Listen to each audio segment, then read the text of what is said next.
For more, let's turn to Ed Mills, Washington policy analyst at Raymond James. Ed, what else strikes you? What should investors be expecting in the months to come and when he officially takes office?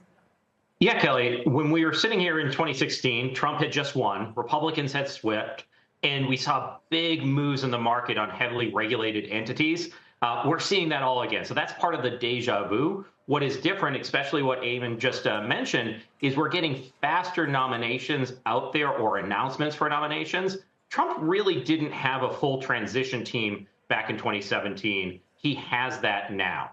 What's also different, as you highlighted, is that the margin in the House of Representatives, there was a 47-seat difference between Republicans and Democrats. So in 2017, when Republicans passed the tax bill, there were 13 Republicans who voted no.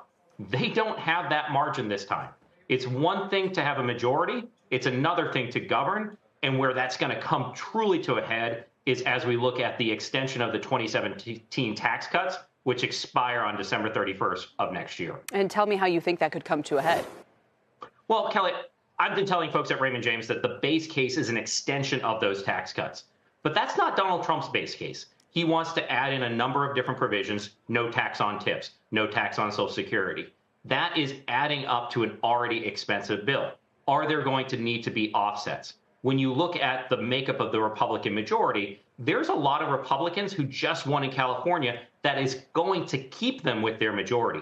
Are they willing to vote to keep SALT limits at $10,000? You probably have a compromise that brings that up to $15,000 or $20,000.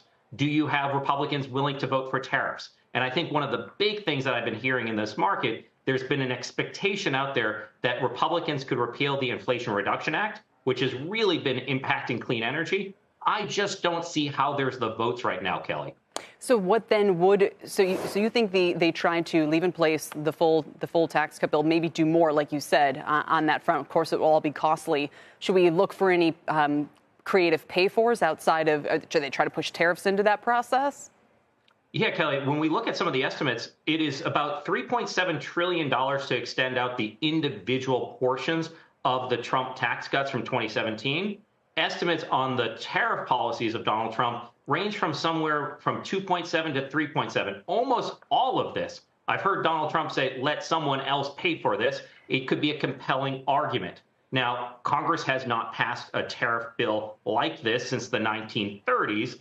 It came with economic consequence. So some of those puts and takes are also a big part of the conversation here at Raymond James, is that there's absolutely a lot of positives from this agenda. But if there is inflation concerns, if there are job concerns, especially with the immigration policy, does Trump, the transactor, start changing some of those personnel and policy decisions? Anything else you'd focus kind of the investment world's minds on, kind of right off the bat, or in the maybe year or two after that?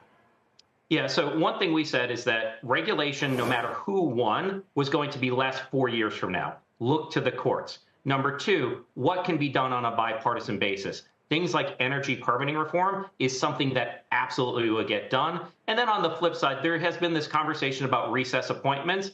Kind of skeptical for now, because that is still subject to a filibuster in the Supreme Court after Barack Obama used the recess appointments in 2014, said he did so illegally, putting a lot more hurdles on actually getting the judges on the Supreme Court to agree with you if you use those recess appointments. So just be a little bit cautious. It will still take time on everything. I've never lost a bet here in D.C. taking the over on timing for a lot of these agenda items.